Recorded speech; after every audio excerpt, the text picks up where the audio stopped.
அஸ்ஸலாமு அலைக்கும். இன்றைக்கி வந்து முதல் நாள் நான் கடலப்பருப்பு ஊற வச்சுருந்தேன் வடைக்கு. அதை நாள் செய்ய முடியல. அடுத்த நாள் தான் வடைக்கு நல்லா கொரப்பாக அரைச்சி எடுத்துகிட்டு வெங்காயம், கருவேப்பிலை, மல்லிக்கீரை, பூண்டு நிறைய பூண்டு போட்டிங்கன்னா நல்லா டேஸ்ட்டாக இருக்கும்.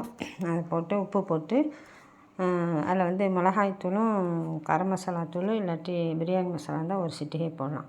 அது லாஸ்ட்டாக தான் நான் போட்டிருக்கேன், இதில் காட்டலை. உப்பு போட்டு நல்லா அதை இந்த போட்டிருக்கேன் பாருங்கள், அதையும் போட்டு நல்லா பிசைஞ்சு எடுத்துக்கிட்டு நல்லா எண்ணெய் சட்டியை காய வச்சு கோல்டு வின்னர் எண்ணெய் ஊற்றி நல்லா வடையை தட்டி போட்டு மொறுண்டு எடுத்திங்கன்னா காலையில் பிரேக்ஃபாஸ்ட்டுக்கு நல்லாயிருக்கும். இந்த எண்ணெய் வந்து ரோஸ்மெரி எண்ணெய்.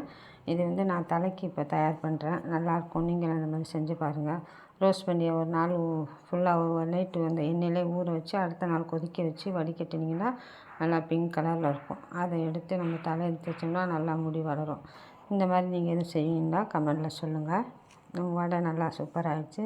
எப்படி இருக்குன்னு கமெண்டில் சொல்லுங்கள்.